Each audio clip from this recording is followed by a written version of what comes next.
gente, ¿qué tal? ¿Cómo están? Bienvenidos nuevamente a su podcast Compas Tirando Barra. El día de hoy, episodio 11. Volvimos después de estar ausentes un buen tiempo y volvimos con un episodio muy especial. Volvimos con un episodio en el que el día de hoy tenemos un gran invitado. Tenemos a una leyenda uruguaya que jugó en Toluca, que jugó en el Correcaminos, que es una leyenda en Toluca y que el día de hoy lo tenemos presente. Washington, el Trapo Olivera está con nosotros. ¿Qué tal? Profe, Un gusto. Bienvenido, profe. Saavedra, muchas gracias por la invitación. Un saludo a la gente. Profe, ¿Usted le va a los Tigres? Claro. Ah, muy bien, lo felicito. Profe, ¿cómo es que empieza este sentimiento de jugar al fútbol? O sea, ese sentimiento de querer ser jugador profesional. ¿Lo tenías desde niño? Fíjate que en aquellas épocas en Uruguay vivíamos un problema muy grave que era, estaban los militares en Uruguay, y lo que uno disfrutaba mucho, aparte nosotros éramos niños, ¿no? Y nos gustaba mucho el fútbol, lo jugábamos en la calle, generalmente. No había escuelas de fútbol como hay ahora, academias, y que uno va y no, o sea, 2 piedras en la calle, otras 2 piedras enfrente de portería, y jugábamos 10 contra 10, ¿no? En la calle. Y ahí, fíjate, qué curioso, aparecían los visores, fíjate, okay. Iban a los barrios bajos, donde generalmente encontrás alguna joyita interesante de diamante, que ellos iban toda la semana, me acuerdo, porque a veces nosotros veíamos a alguien trajeado en un rincón allá en una columna parado, y venía un día, venía otro día, y a veces nos daba pena porque quién sería, ¿no? Y bueno, de repente aparecían y decían, hijo, quiero hablar con tu mamá, hablaban con tu familia, y tu familia te largaba, vamos, a fútbol. ¿Cómo es que le llegan a apodar el Trapo, profe? Fíjate, eso es desde muy chico, ¿no? Ya ves que en el barrio siempre pasan esas cosas, y ahí apareció, un día, me acuerdo que tenía el balón y un compañero estaba y así quedó, y ahí fue, y seguimos todos los días jugando, porque éramos los mismos de todos los días, jugamos todos los días en la calle, y eran los mismos, los 10 contra 10 eran los mismos de siempre, y así quedó. Entonces, fue una época muy interesante, muy bonita, que sí, generalmente nosotros le decimos a los jóvenes cuando los tenemos enfrente y que estamos entrenando con ellos, que ellos tienen que estudiar y que tienen que prepararse, porque la vida del futbolista es muy corta. Después de los 30 y pico, empezás a hacer otra vida diferente, y ya si estás estudiado, si estás con un papel, ya te puedes dedicar a otra cosa, y no quedás a la deriva a veces como quedan otros compañeros que a veces con dinero, sin dinero, y no saben qué hacer al otro día que se termina, ¿no? Claro, profe, ¿a qué edad fue su debut en el fútbol profesional? Fue a los 15 años en Nacional de Montevideo. Yo jugaba en la 6ª división, que me tocaba en aquella época. Yo vivía en una casa club con 20 jugadores, todos más grandes que yo tenía 14 años. Yo me fui muy chico a vivir a la casa club, porque te digo, nosotros en aquella época, las familias generalmente vivían del fútbol, de que sus hijos pudieran tener una oportunidad y a partir de ahí poder salir adelante, ¿no? Y que así fue. Yo debuté a los 15 años, yo evidentemente no podía firmar contrato porque era menor, no podía tener dinero porque era menor, y evidentemente mi familia se hizo cargo de todo eso, firmó mi contrato mi papá, cada sueldo que cobraba ellos iban y lo agarraban, o sea, porque era para la familia, evidentemente, pero yo no vivía con ellos, yo vivía en otro lado, en la casa club. ¿Cuánto tiempo duró en el Nacional de Montevideo? Duré muy poco porque empecé a jugar en primera división a los 15 años, jugué 4 partidos seguidos, y ya después llegaron las convocatorias a la selección juvenil, que empezaron los torneos sudamericanos, premundial, mundial. Entonces tuve mucho tiempo concentrado en la selección juvenil porque yo tenía 15 años y la selección era hasta los 18, imagínate, tuve como 2-3 años en la selección. Y en Uruguay, como creo que debe ser en todos lados, como te llamaban a la selección, era una obligación ir a la selección. Era obligatorio, no es que no quiero porque me voy de vacaciones, como hacen acá o algunos, ¿no? que se hacen los vivos y que después dice que son muy nacionalistas, y en definitiva después a la selección la dejan de lado y no van. En Uruguay era obligación ir a la selección nacional. ¿Cuál es la opinión que se tiene sobre la selección uruguaya a como era en su tiempo a como es en la actualidad? Ha cambiado mucho. Yo me acuerdo que Uruguay en aquellas épocas era equipos que eran muy fuertes físicamente, en donde sacaban el colmillo, como decíamos acá, por mucho tiempo. Así ganaban muchos torneos en aquella época. A medida que fue pasando el tiempo, evidentemente el fútbol cambió. Ya Uruguay se quedó en el tiempo por muchos años. Incluso ahora creo que tiene un equipo que puede jugar mucho mejor al fútbol. Pero bueno, yo creo que se están adaptando al técnico actual y creo que va a ir mejor. Pero en otras épocas sí, ya después cambió y Uruguay ya tuvo que cambiar, pero se quedó en el tiempo y los otros equipos en Sudamérica se fueron arriba de esto. Profe, si usted no hubiera sido futbolista, ¿qué es lo que hubiera sido? Hubiera sido doctor. Siempre decía desde chiquito que me gustaba el tema de ser doctor, pero no sé si hubiera llegado porque económicamente en casa no era como para estudiar eso, porque creo que no había la posibilidad de pagarlo, ¿no? Ok. Pero creo que me dediqué al fútbol, tuve suerte, la verdad, porque soy un tipo que no estudié mucho. Yo fui hasta la primaria. Cuando empecé a viajar y empecé a conocer gente, empecé a conocer otros países, empecé a conocer otras sociedades, te vas moldeando y vas aprendiendo cosas en viajes. O sea, cuando uno viaja aprende mucho. Entonces creo que ahí uno se fue moldeando. Nosotros, cuando vivíamos en la Casa Club, en Nacional de Montevideo, teníamos profesores que nos enseñaban a comer, que nos enseñaban a los modales que teníamos que tener en una mesa. O sea, todas esas cosas uno fue aprendiendo y después cuando ya estuve en primera división, las empecé a aplicar con ese tema. Ok. ¿Cuál fue el momento más difícil en su vida, profe?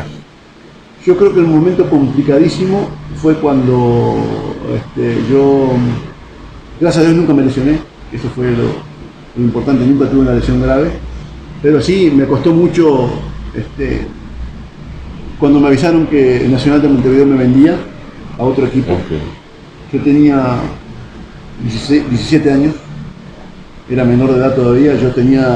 Yo fui hincha de Nacional desde muy chiquito, andaba con mi baloncito y andaba en la calle corriendo. Y cuando debuté en Nacional sentí que estaba en la gloria. 15 años, en el club de tus amores, ¿no? Al equipo que tú le ibas.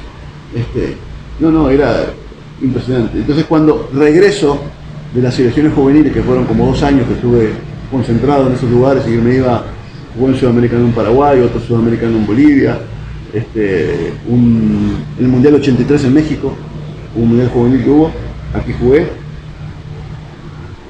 Y cuando regreso, dije, bueno, ahora sí, ya se terminaron el tema de la selección, ahora me voy a dedicar a mi club, ya voy a empezar a jugar, ya voy a empezar a ser alguien.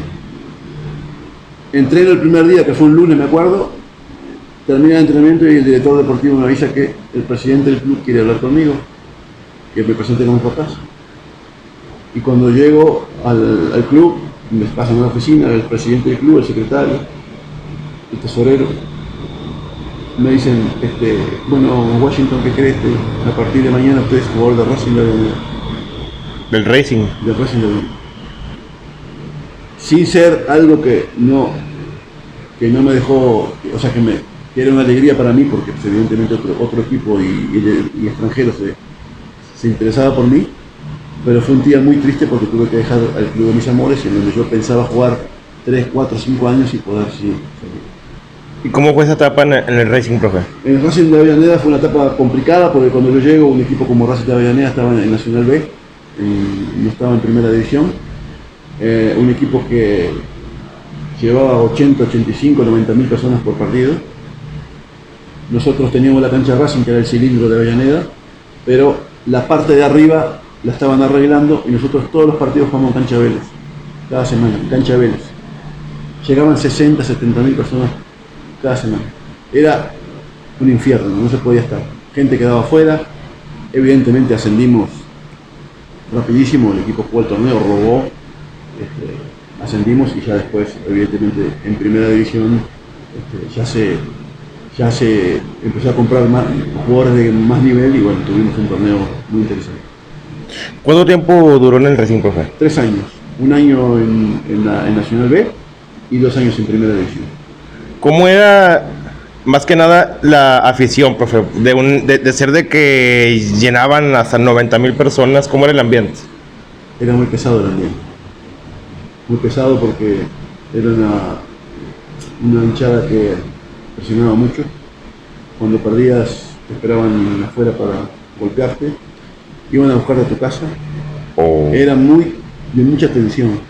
Porque yo no sé cómo hacían, pero sabían dónde vivíamos todos, los jugadores. Llegaban a tu casa a golpearte, a golpear la puerta y te decían, si no ganan el sábado, vengo y te robo todo, me llevo todo lo de tu casa, golpeo a tu mujer, a tus hijos. O sea, era muy complicado, pero yo creo que uno aprende a medir las emociones, ¿no? O sea, era muy complicado, pero pasé una etapa muy feliz en Racing, un equipo de grandísimo nivel y de una afición impresionante. ¿Llegó a tener algún altercado así con la afición? Sí, por supuesto porque era la barra brava en donde cada semana se metían a pedirte dinero cada vez que viajábamos, querían que le pagaras el autobús y que le dieras dinero para comprar su cerveza, su vino, y teníamos un capitán que era un crack, era Ubaldo Matildo Filiol, uno de los tipos, a pesar de que fue campeón del mundo, ¿no? Y todas esas cosas, ya estaba retirándose, pero cuando llegó era uno más del plantel, sin poses, un tipo que sumaba, un tipo que nos hablaba a los jóvenes, un tipo que, hombre, un crack. Aprendimos muchas cosas de él, yo en particular, y un día llegaron como 20 y se metieron al vestidor, o sea, patearon la puerta, la tiraron abajo y se metieron al vestidor. 20, pero de los pesados, esos que decís, los ves y te da miedo. Y estábamos todos adentro y llegaron y dijeron, no, si no nos dan el dinero el jueves o el viernes, venimos por ustedes y les robamos todo. Y el Pato llegó y la verdad empezó a hablar con ellos y les hizo entender que nosotros éramos jugadores y que teníamos que jugar para el club y que no teníamos la obligación de darles nada, que si ellos están ahí porque también quieren el club. Y bueno, a medias se entendieron, se fueron, no pasó nada esa semana, pero sí, permanentemente era una presión grande cada semana. Es esa presión de que, la verdad, usted no se esperaba a ese tipo de afición, ¿verdad? Ese tipo de afición que, pues al menos aquí en México, o sea, también hay de que les gusta criticar y todo, pero no llegar a tal grado que no. Ir a buscar a... No, pero esos eran delincuentes, eran dice llanamente delincuentes, gente que había estado en la cárcel, que salían, entraban y salían a la cárcel como en su casa, y eran tipos muy pesados. O sea, vendían drogas en la tribuna, o sea, era algo fuerte. Al menos aquí en México lo que les puedo comentar es de que una de las barras que son así muy parecidas a las que comentas, la barra de los Pumas. Me ha tocado 3 o 4 veces que he visto que en videos que a cualquier porra visitante, al autobús que va llegando de donde vayan, ya lo están esperando con piedras, con palos, y al menos así afición que se meta con los jugadores de que ya les diga, les exija o los amenace. No es porque sea tigre ni nada, pero creo que la afición del Monterrey, no sé si usted vio el video en que van y los encaran al entrenamiento, van y les ponen literalmente huevos al carro, diciéndoles que les faltan, sinceramente, si usted hubiera estado en esa posición, ¿qué es lo que hubiera hecho? Porque al menos casos como el de Celso Ortiz, que simplemente habló con ellos, les habló de frente y les dijo lo que era, a casos como Funes Mori, que hasta casi los atropellaba. No, yo creo que cuando Celso habló con ellos, creo que fue muy coherente y muy interesante. Yo hubiera hecho lo mismo que él, porque nosotros venimos de esa época de una presión terrible, o sea que lo que pasó en Monterrey no pasó nada, ¿no? O sea, ellos le reclamaron a los jugadores como toda afición le puede reclamar.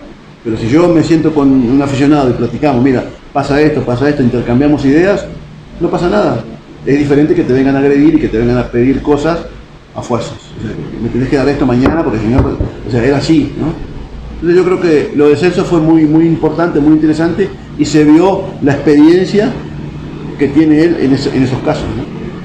Y casos también como el de Chivas, en el que fueron al hotel de concentración. Los jugadores salen con el objetivo de que la gente va a apoyarlos, pero en el momento en el que escuchan la puta de su madre, a ver si ponen, güey, ya es cuando ya se empiezan a meter.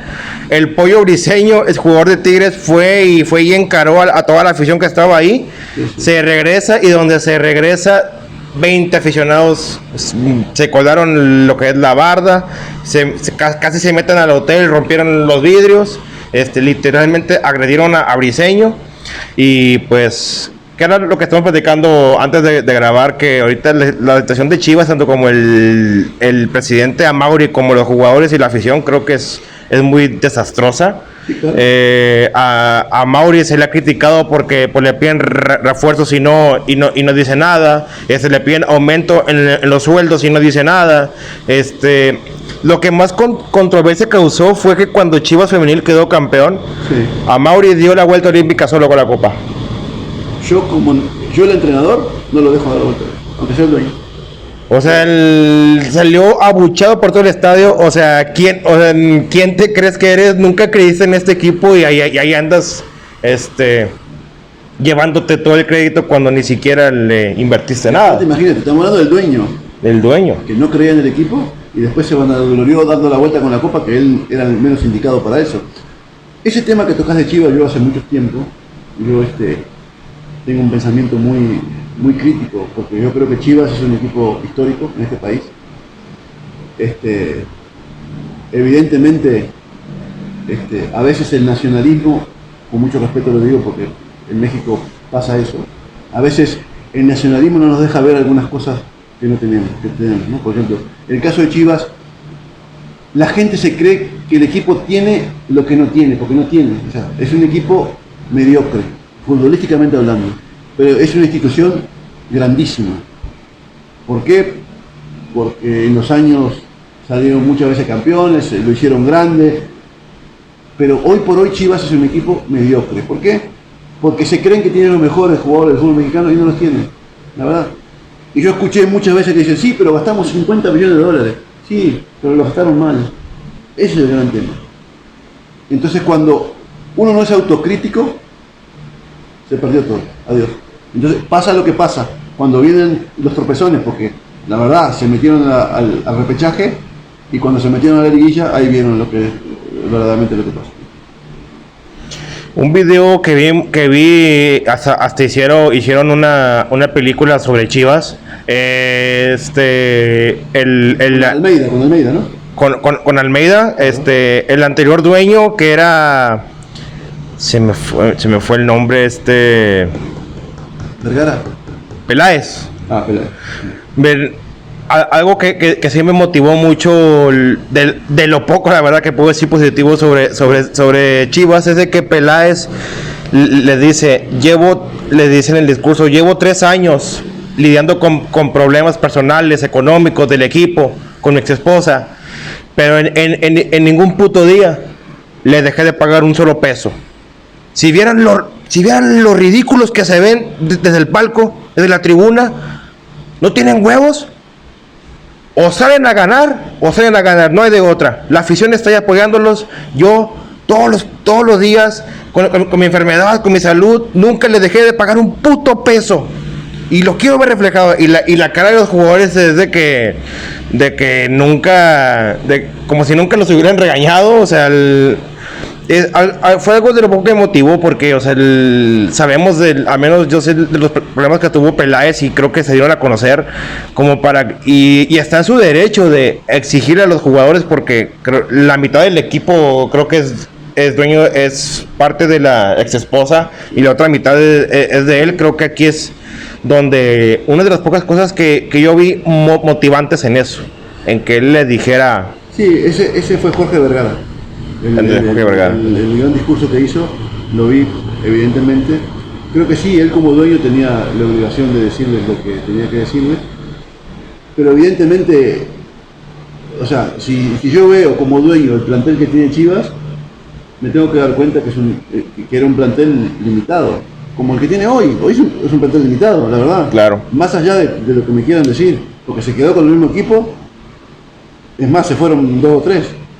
Que sí, a lo mejor no jugaban, el caso de Huerta, que cayó en Pumas, ya metió gol en su debut en Estados Unidos, alguno otro más, Gudiño, que salió también, que se fue a otro equipo. Al Atlanta. Ándale. Entonces, digo, salieron 2 o 3 jugadores, pero no trajeron nada, es el mismo plantel. Y cuando vos vas a hacer lo mismo de siempre, te pasa lo mismo, ¿no? O sea, yo creo que Chivas va a sufrir mucho. ¿Por qué? Porque no tiene un recambio, porque los jugadores que están hoy por hoy no son los mejores jugadores del mexicano. Entonces, yo creo que va a sufrir muchísimo, Chivas. Profe, volviendo al tema sobre su carrera, Sí. Después de esos 3 años en Racing, ¿qué es lo que sigue? Después de esos 3 años en Racing, hicimos una gira por México. Fuimos a jugar al 3 de marzo en Guadalajara contra la selección de México 86. Ahí jugamos, empatamos 2-2. Muy lindo partido el 3 de marzo, el estadio de Tecos, ¿te acuerdas? Claro. Lleno de gente. Después de ahí nos fuimos a Irapuato. Jugamos en el Chávez allá. Muy bonito. Y contra Irapuato. Y después el último juego fue contra Toluca. Salimos de gira. Ya veníamos de una gira de toda Sudamérica, de Perú, Colombia, y ya veníamos hacia México, ¿no? Terminamos en Toluca y ahí en el último partido, el presidente del Toluca, que era un suizo, Urbisetti, que ya estaba arraigado en México hacía muchos años y tenía un restaurante muy bonito, se comía muy rico. Terminado el partido, bajó al vestidor y me mandó a hablar, porque en aquellas épocas no nos manejábamos con empresarios, cada uno nos manejábamos los contratos nosotros nada más.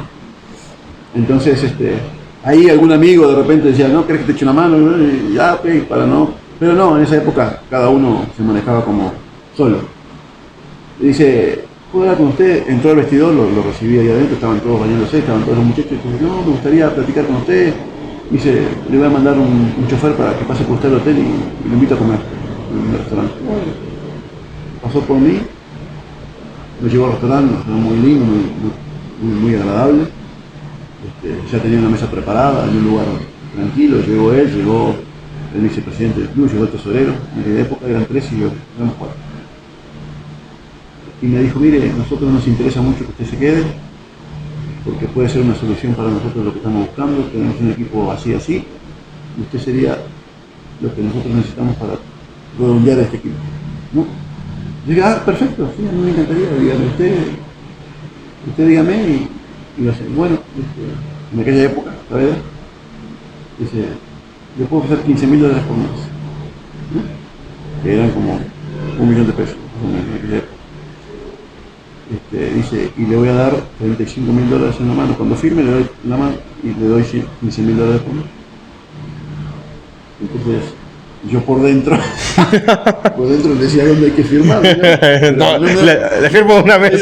No quería verme tan abrazado, ¿no? Y entonces le dije, no, sí, con mucho gusto, la verdad me interesa la idea, así que usted dígame, ¿dónde firmamos? Y ya tenía el contrato ya listo, acá está, mire, vamos y vamos.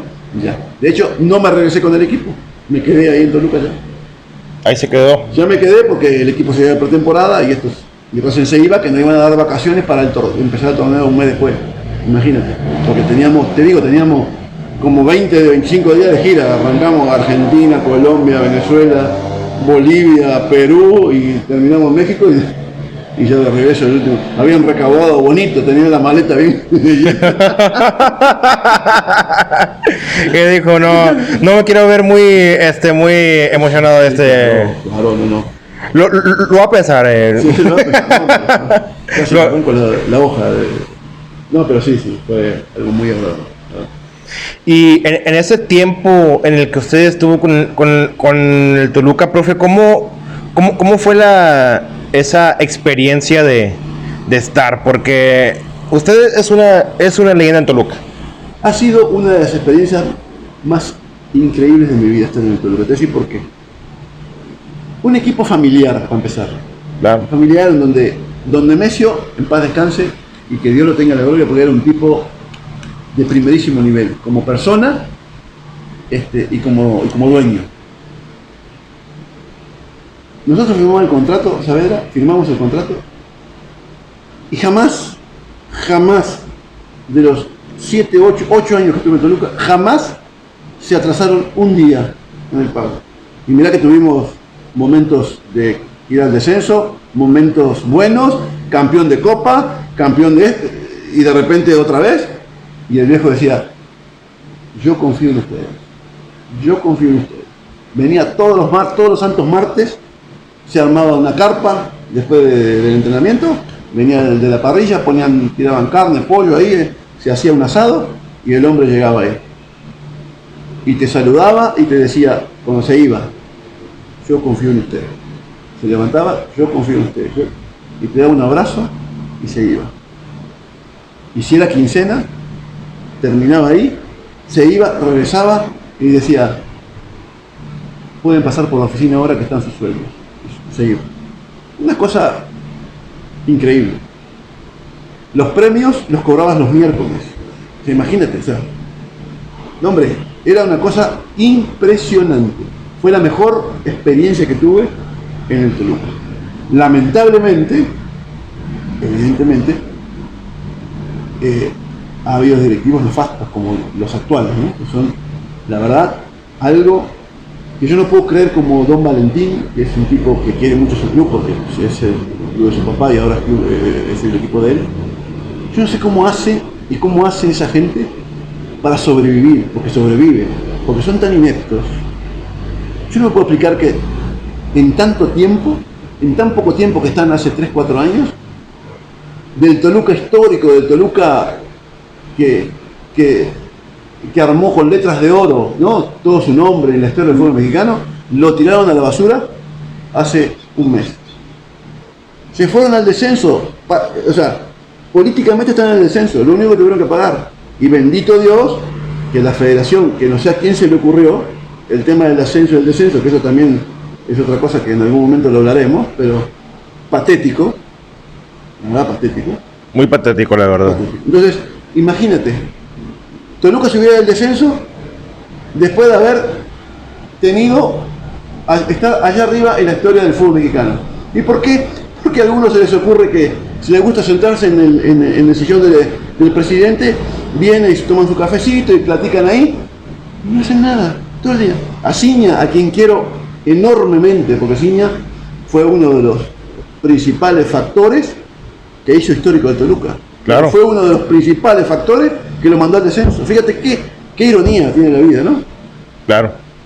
Entonces decís, ¿cómo puede ser que esa gente que dicen que quieren al club, que lo aman, que lo quieren mucho, si yo lo quiero al club, doy un paso al costado? Después de lo que hicieron, y ellos mismos se dieron 6 meses, porque nunca salieron a hablar nada, pero qué casualidad que después de lo que hicieron, al otro día hicieron una conferencia de prensa, Suinal, Ciña y todos los ineptos que están ahí, hablando de que van a trabajar duro, de que... Y resulta que todos los jugadores que vinieron ahora, la negociación la hizo Nacho Ambriz. Entonces, te pones a pensar y dices, ¿cómo le mienten a la gente? Pero bueno, es una lástima, pero el cariño por el club y el amor por el Club Deportivo Toluca nunca va a morir, a pesar de los ineptos que están ahí. Fíjate que en cuanto a ese tema sobre el Toluca, sobre la directiva, creo que yo desde hace tiempo había comentado en un programa que el Toluca ya tiene mucho que no invierte en jugadores.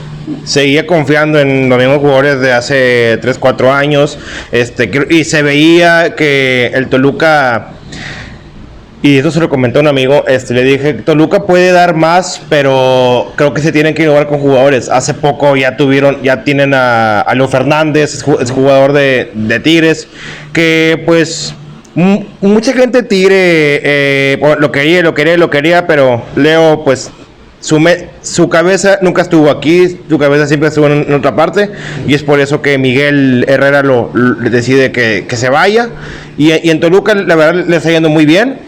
Y lo que comentábamos antes de empezar a grabar, lo que pasó con Luuk de Jong. Sí, claro, vergonzoso. La verdad es de que Yo desde que lo vi al principio no lo creí, de que Luuk de Jong iba a venir al Toluca, según ya estaba por firmar, ya tenía que haber viajado a México, y a la mera hora Luuk de Jong dice, ya no.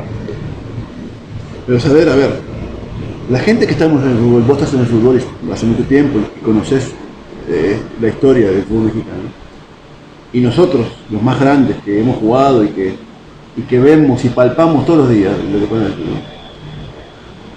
Nosotros no creíamos que Luuk de Jong ni Cavani iban a venir al fútbol mexicano.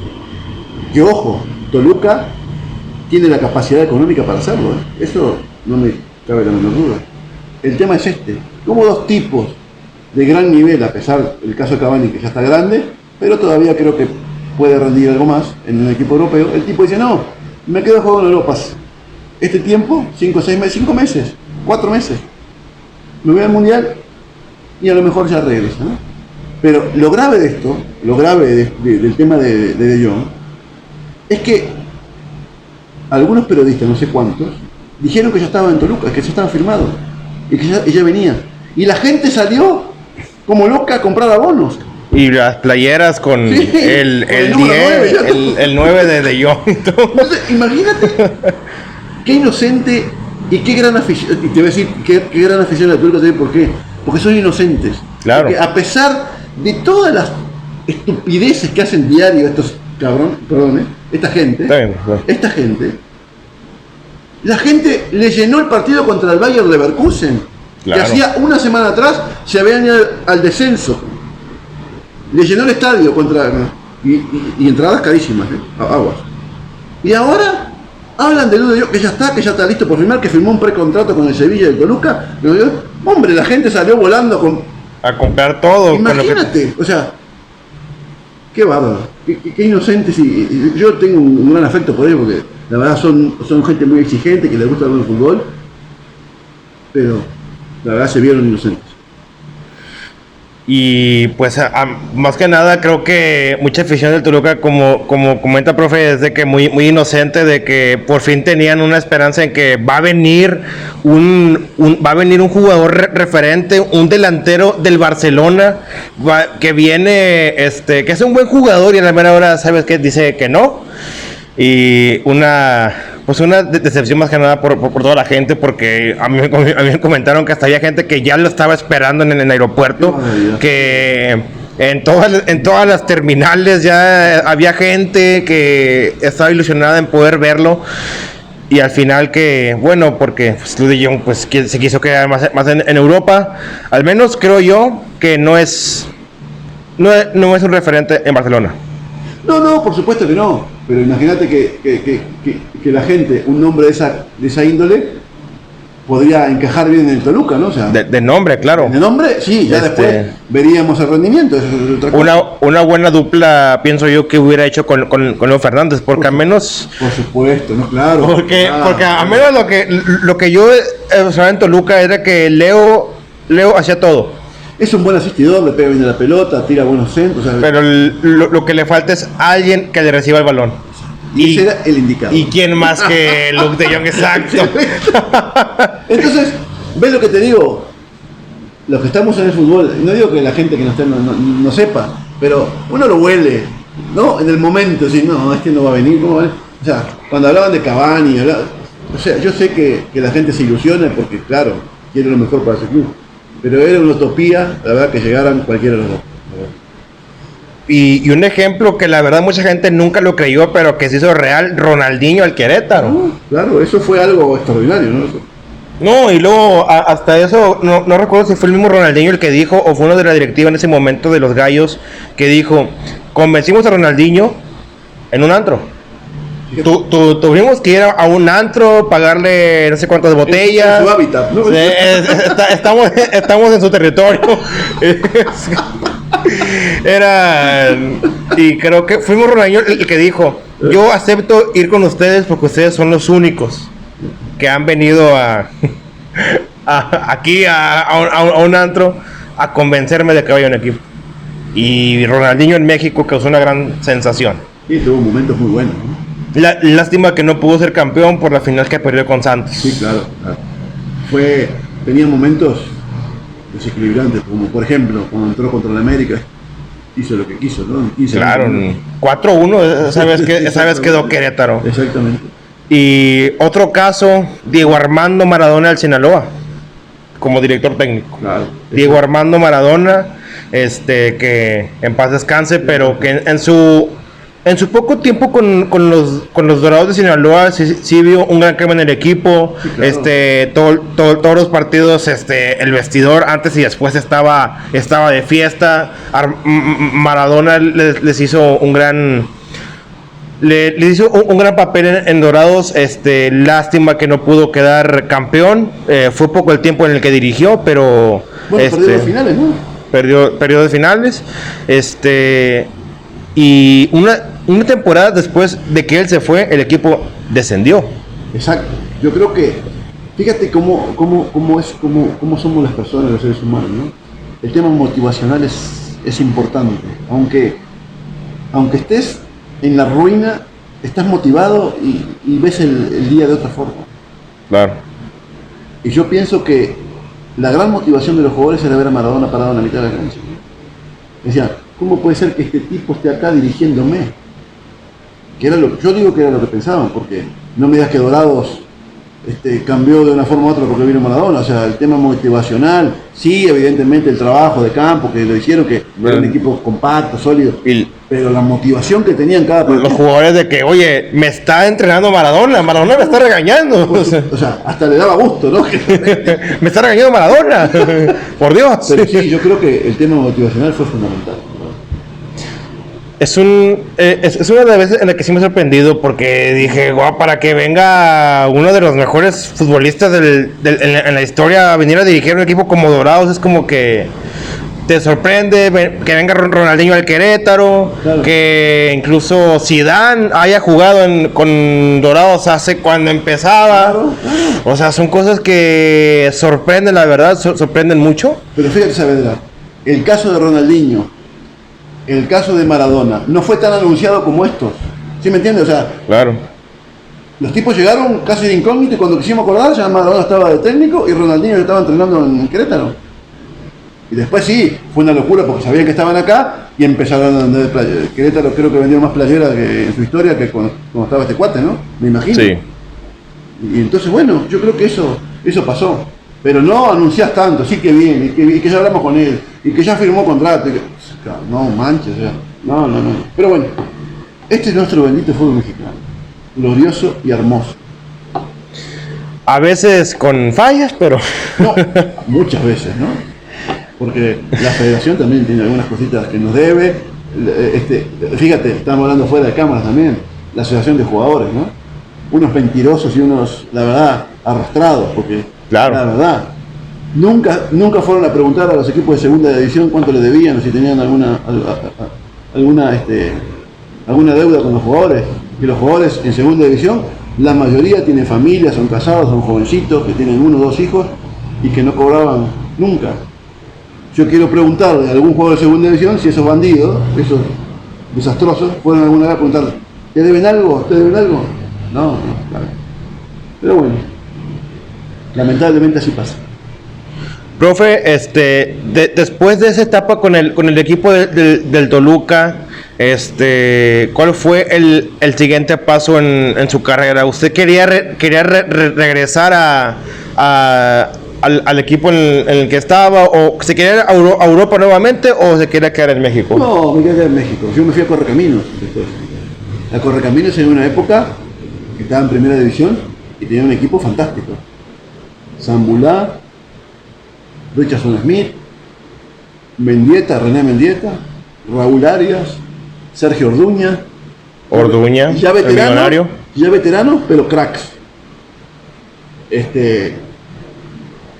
José Luis Malibrán, o sea, había un equipo de buen nivel, ojo.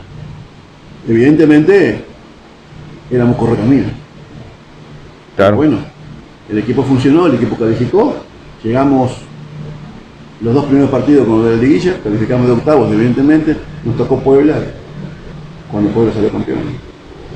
Adiós, se terminó nuestra historia, pero que el equipo era un buen equipo, sí. Ya después, evidentemente, empezó a bajar mucho porque ya la universidad ya no daba los gastos que daba antes y el equipo se empezó a ver mal y ya los jugadores que estaban terminaban sus contratos y no renovaban, sino que ya se iban a otro lado y se quedó con lo que se quedó y a partir de ahí vino la debacle de Correcaminos, que ahora están en la Liga de Expansión, que espero en algún momento esos equipos como Correcaminos, Atlante, Tampico, bueno, Tampico ya desapareció creo, Ya desapareció. Que puedan renacer, ¿no? Porque son equipos, la UDG, equipos históricos del fútbol mexicano. Que pues ahorita están en la expansión y pues de hecho era un tema que estamos hablando ahorita sobre lo del ascenso y no de ascenso, que al parecer serán 5 años en los que no habrá ni ascenso ni ascenso ni descenso. Pienso yo que es algo muy absurdo que, o sea, que un equipo de segunda división se esfuerce de todo, pero ellos no solamente van por el campeonato. Ellos van con la ilusión de subir a primera división, de poder enfrentar a un equipo como América, un equipo como Guadalajara, un equipo como los Rayados, un equipo como Tigres, un equipo que son de los más reconocidos en el continente, como para que le digan, ¿sabes qué? Pues no hay ascenso. Fíjate, en la Liga de Expansión, Atlante es el campeón. Tendría que estar en primera división hoy por hoy para jugar este torneo que viene. Y está en la Liga de Expansión. Le dieron dinero, no subí ahí. Entonces, yo creo que también yo quiero culpar a la FIFA también, ¿no? Porque la FIFA es el regulador de todos los torneos de todo el mundo, ¿no? Entonces, ellos vinieron a México sabiendo, cuando vinieron al Museo del Fútbol, sabiendo lo que pasaba. Sabían perfectamente. De hecho, yo escuché una pregunta de un periodista que les preguntó cuándo van a empezar a ver lo del ascenso y descenso, cuándo van a empezar a ver de la multipropiedad, no, dice, eso es Infantino, ¿no? Que también ahora quiere hacer un mundial de 48 países, que la verdad solamente por recaudar dinero, porque otra cosa no es, porque van a haber partidos asquerosísimos, ¿no? De muy bajo nivel. Que eso tenía que verlo México, que la FIFA no se podía meter, ¿no? Y la FIFA es el que regula todos los torneos del mundo. Entonces, ¿cómo puede ser que en México no haya ascenso ni descenso? ¿Cómo puede ser que en México la asociación de jugadores esté pegada a la federación, a la oficina de la Federación Mexicana de Fútbol? ¿Cómo puede ser que la multipropiedad sea lo mejor que puede pasar en México? Que yo he visto exjugadores que dicen, ¿ustedes qué prefieren, la multipropiedad o que no te paguen el sueldo? Imagínate hasta qué punto estamos llegando, que se están conformando de que sí está bien, o sea, están convencidos varios que la multipropiedad es bueno. Entonces estamos mal ya de ese lado. Claro. Pero bueno. Profe, después de su etapa con el Correcaminos, ¿cuál es el siguiente paso? Después de la etapa de Correcaminos, me regresé a Toluca, otro año más. Estaba don Raúl Cárdenas, que en paz descanse, el güero, a quien le tengo un aprecio enorme, me enseñó mucho. Y en esa época, en Toluca había 4 extranjeros: Ernesto Corti, Horacio Mola, Roberto Di Pietri, que en paz descanse, y Juan Antonio Pixi. Juan Antonio lo venden a el Tenerife de España, y yo era jugador del club. Entonces don Raúl, justamente un miércoles tenemos partido Correcaminos Toluca en el Marta Regómez, allá en Correcaminos, en Ciudad Victoria. Antes del partido, ya ves que siempre salen los jugadores a ver la cancha, cómo está. Salió el Toluca de este lado, nosotros salimos, y don Raúl Cárdenas estaba a un costado de la cancha, y lo fui a saludar porque yo lo conocía. Y me dijo, ¿cómo estás? Dice, ojalá que hoy juegues bien, para que te vean, porque yo quiero que regreses a Toluca en la próxima temporada. Se me va a quedar todo este equipo contigo también. No, hombre, jugué el partido de mi vida contra Toluca, fue fantástico. Empatamos 1-1, jugué muy bien, aparte de jugué ni de centro delantero, jugué de 10. Fantástico, un partidazo. Después que terminó el partido me mandó llamar y me dijo, ese es el jugador que yo quiero para mi equipo. Cuando termine el torneo, te quiero allá en Toluca.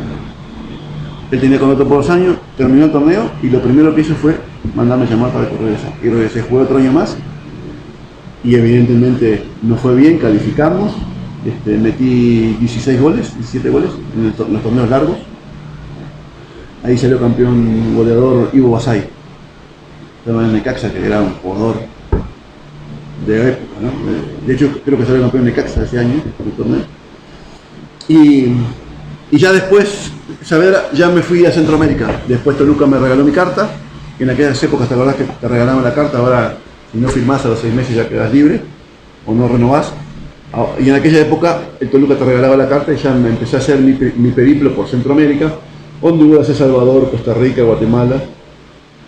Y ya después me retiré en el 2000, donde regreso a mi país un tiempo. Y ya vendí todas mis cosas, apartamentos, todo lo que tenía acá, y ya me regresé a México a vivir a Toluca.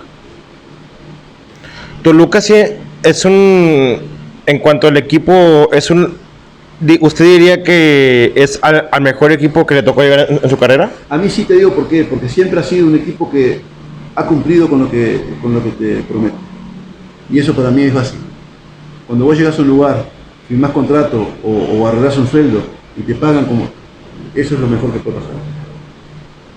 Entonces, no dudo que otros equipos sean igual o mejor, no sé, me imagino que sí. Pero la experiencia que yo tuve en Toluca como jugador, y que te encontré esa gente del Toluca, o hay jugadores en algún momento que los invites o que estén acá, te van a decir lo mismo que te digo yo. Es un ejemplo el Deportivo Toluca como club. Lamentablemente, a veces tiene gente como la de hoy, por hoy, que son unos verdaderos ineptos y que no tienen la mínima idea de fútbol y que lo han destruido totalmente. Claro, a toda la gente suscriptora, aquí les voy a anexar una imagen de lo que es una imagen de lo que es el profe Washington en su paso con el equipo del Toluca. Profe, le quisiera preguntar, ¿cuál ha sido la victoria que más ha festejado y cuál ha sido la derrota que más le ha dolido, profe? A mí me emocionó mucho el campeonato de Copa que tuvimos. Te voy a decir por qué. Nosotros éramos un equipo limitado en aquel momento, muy limitado, futbolísticamente hablando. Y a partir de ahí, empezamos a jugar la Copa, el torneo de Copa que era impresionante, un torneo que nos gustaba muchísimo a todos. Y a partir de ahí empezamos pasando rondas, hasta que al final llegamos a la final contra la UDG. Un equipo de época también, un equipo fantástico.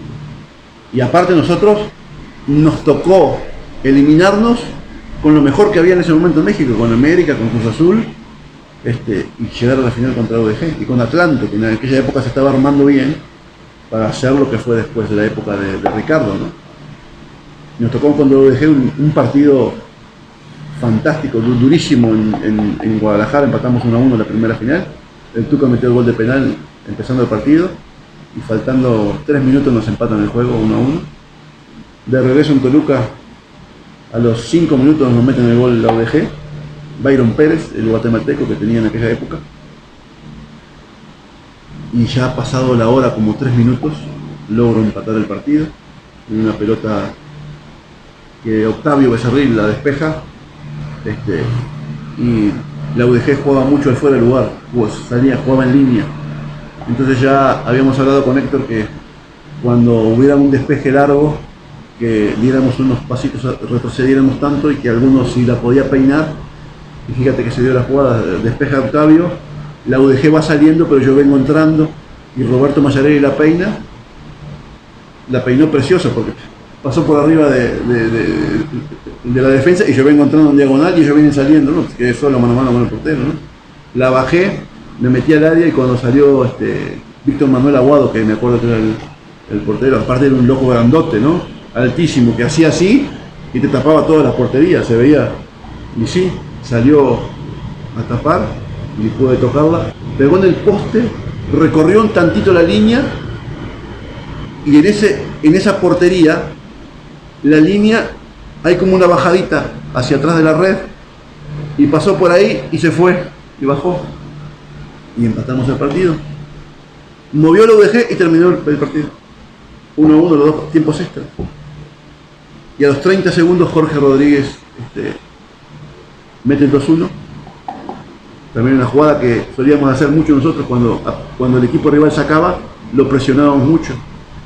Y nosotros ya teníamos la idea, ya lo habíamos visto en un video, que Plasencia, el que jugaba de 10, el pelado, que jugaba muy bien jugador lado, se quedaba en el semicírculo de la mitad de la cancha, se la daban a él y él tiraba un balonazo largo a Humberto Romero, que era muy rapidísimo, Romerito. Entonces lo detectamos rápido que iba a hacer esa jugada, y cuando la juegan para atrás, yo salgo a velocidad y me barro con los dos pies. Él cuando le va a pegar, me pega en la rodilla y la pelota sale para adelante. Pero la UDG ya había salido y Jorge Rodríguez venía de frente y se la llevó. Y quedó mano a mano a los 30 segundos. Metió el 2-1. Ya nosotros estábamos encima de la UDG, ya le íbamos a meter 5 goles, mínimo, 4 o 5 goles. Pues ya no aguantaban, ya estábamos, tiraron los postes, el portero sacaba, o sea, ya lo teníamos el partido. O sea, ¿viste cuando te das cuenta cuando estás jugando que el partido no se te va? O sea, no se te va, o sea, es mío, es nuestro. Y se empezaron a hacer expulsar. Don Nacho Treyes, en paz descanse, el histórico Don Nacho, le empezó a decir a los jugadores que se hicieran expulsar, porque veía que ya se venía la debacle de la UDG, le íbamos a meter 5 mínimo, 4 o 5 goles más en los dos tiempos, porque ya Toluca estábamos encima, y ellos no podían salir, estaban agotados, como que la altura también los fue mermando, ¿no? Unos 120 minutos. Y sí, le metimos el segundo gol y se hizo expulsar a Sosa, se hizo expulsar Daniel Guzmán, Octavio Mora, que eran los jovencitos de ese equipo, Plasencia, y se terminó el partido, quedaron con 7. Y Arturo Bricio, de hecho, lo terminó antes del primer tiempo esto. Arturo Bricio era el árbitro en ese momento. Pero bueno, y ahí terminó, tuvimos la suerte de salir campeones, y bueno, y a partir de ahí, la historia quedó grabada para nosotros también, fue importante. Y éramos un equipo limitado. ¿Y la derrota que más le dolió, profe? La derrota que más dolió, fueron varias, pero yo creo que nosotros íbamos por el bicampeonato de Copa, fíjate, otra vez, y perdimos semifinales con Atlanta. También íbamos encaminados otra vez bien bonito, porque era el mismo equipo que había salido campeón en el torneo pasado, 6 meses después, antes, ¿no? O sea, y arrancó el torneo de Copa de vuelta y nosotros otra vez llegamos a semifinales. Lo teníamos al Atlante muerto, la verdad. Fallamos 3 goles allá en el Azulgrana, cuando jugamos el juego en el Azulgrana. Empatamos 0-0 el primer partido y el de vuelta perdimos 1-0. No le pudimos meter un gol al Atlante, la verdad, partidazo. Y Atlante tenía un equipo de grandísimo nivel, que después jugó la final con Puebla y Puebla sale campeón de Copa. Y campeón de Liga después que le ganó a la UDG la final. Profe, yo le quería hacer una pregunta acerca sobre el tema de la selección mexicana, sí. Ya que pues acá hemos visto, de hecho, pues de hecho fue hace como varias semanas que nos tocó ver el partido de México contra Uruguay, sí. En el que Uruguay pues no solamente ganó, gustó y goleó a la selección mexicana, que con una defensa que bueno, será la misma esa defensa la que va a ir al mundial, así que pues no, yo no le veo muchas esperanzas a la selección mexicana, sí. Pero en sí, ¿cuál es su opinión acerca sobre la selección? Porque creo yo que aquí hay algo, que es de que Gerardo Martino, por más mal técnico que es, de que tiene a sus becados en la selección, sí. Y no convoca a los que realmente debe de convocar, y por la selección está como está.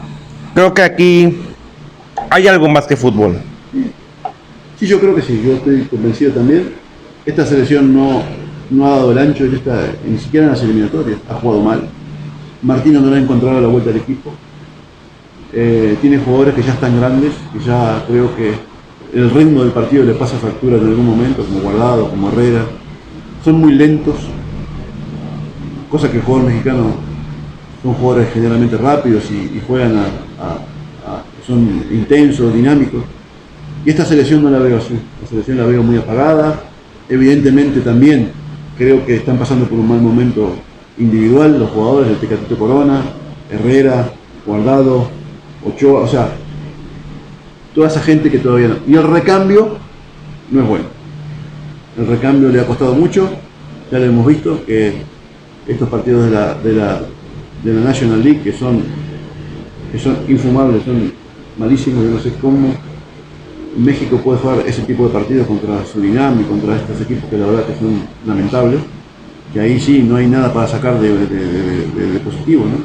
Todo el mundo dice, en todos los partidos hay algo que sacar de positivo. Bueno, da la casualidad que estos partidos no hay nada de positivo que sacar, porque jugaron con un equipo que ni sabía pegar a la pelota, ¿no? Ves a los rivales y no manches, horrible, ¿no? Y creo que hay alguna brillita ahí, como siempre, en todos los planteles y en todos los equipos, que está moviendo algo para que, por ejemplo, ¿no?, el Chicharrón regrese, que tampoco va a ser la solución, ¿no? No. La verdad, todo el mundo Está insistiendo en que lo convoquen. Que lo convoque, pero no va a ser la solución tampoco, porque yo estuve en el mundial pasado, estuve en el otro, y no pasó nada. O sea, metió unos gol por ahí, que pero no pasa nada. Entonces, no sé, yo creo que también los periodistas y muchos programas deportivos inflan mucho la selección, porque Claro, le hacen creer a la gente lo que no tiene, que dicen que son muy buenos, que cómo puede ser que México juegue así. En los mundiales México ha quedado entre el 13 y el 15 hace 16 años y nunca ha pasado más nada.